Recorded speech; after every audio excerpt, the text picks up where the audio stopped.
anymore. It's ridiculous.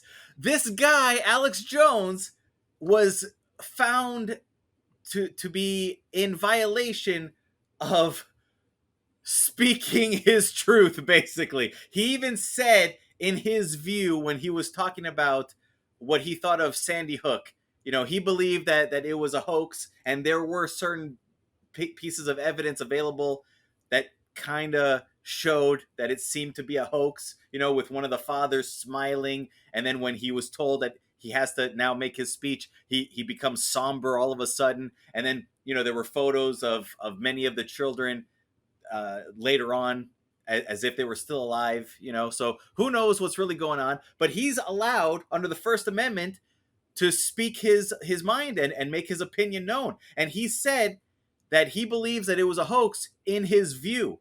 What does in his view mean? It means in his opinion. So where is the defamation? Where is the slander? Where is whatever that they're claiming? This is a huge attack on the First Amendment, and it cannot stand. No, no, no, no, no. Speech is free. Lies you have to pay for. Now, I'm not. He has two more cases in which he can go and lose, and let's add 50 million to that as well.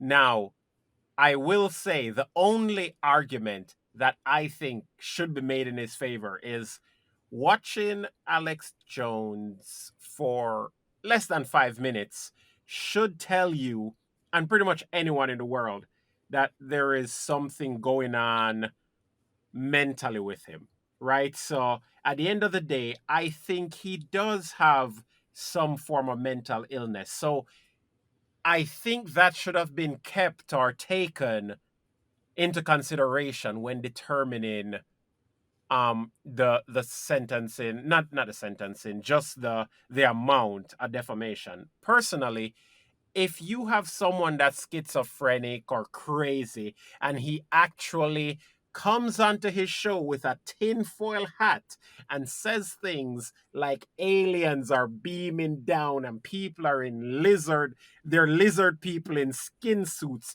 So, I mean, I think from that angle, we should know that he's crazy. And a crazy person saying something that he believes, which is wrong, isn't that surprising because it's crazy. That's the only defense. But then if you look on him profiting off of it, profiting off that misinformation, millions upon millions of dollars, and then hiding that through shell companies upon shell companies, now I've got to wonder, is this guy crazy? I mean, it should not, it's not okay if you tell a lie on someone and then it results in their family getting threatened, people driving to their houses and harassing them and things like that. And that did happen. So we can't just say, well, freedom of speech. Who cares if my 10 million followers came and attacked you because of a lie I told? The fact that it actually had damage to the actual people, that does have to be taken into consideration while you're profiting.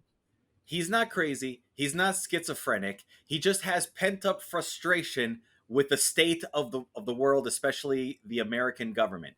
And then his money, he's not making the money off of any lies. He's making the money off of the entertainment factor of listening to him, because the things that you described with the tinfoil hat and telling you the stories about the lizard people, that is entertaining. He does it with flair in his classic Alex Jones voice. So that's what he's making his money off of, and selling his products off of his website. And then claiming that there's damages to the people because there's wackos coming up to their homes and claiming that they're going to hurt them and whatever. Those are crazy stalker people that can happen for any reason at all, and they don't need Alex Jones to instigate them. They would have done it on their own. If they're not going to stalk that particular person, they're going to stalk their neighbor. So those crazy stalkers are the actual crazy people, and sometimes they're wound up by somebody like Maxine Waters when she's telling them to make sure that all conservatives are not comfortable in public spaces, and that you need to confront them, and you need to surround them, and you need to yell at them and get them out of there and whatever. And sometimes it's just because they think that the little lizard on the floor told them that they need to go next door and stalk their neighbor. That has nothing to do with Alex Jones. When you say something is in your own view, that's you expressing your opinion. It's protected by the First Amendment. So, you know, all of this other stuff is ridiculous. So you don't watch a movie that is casts the CIA in the bad guy role, and then expect that the CIA can sue the producers of the movie and be like, "Oh, you're defaming us" and whatever. It's like, no. You watch a movie, it's fiction. That you watch Alex Jones, you're watching some dude's opinion. The same way you watch CNN, you know that they're not giving you the news. You just have 20 different talking heads that are just giving you constant editorial opinions until you want to blow your brains out.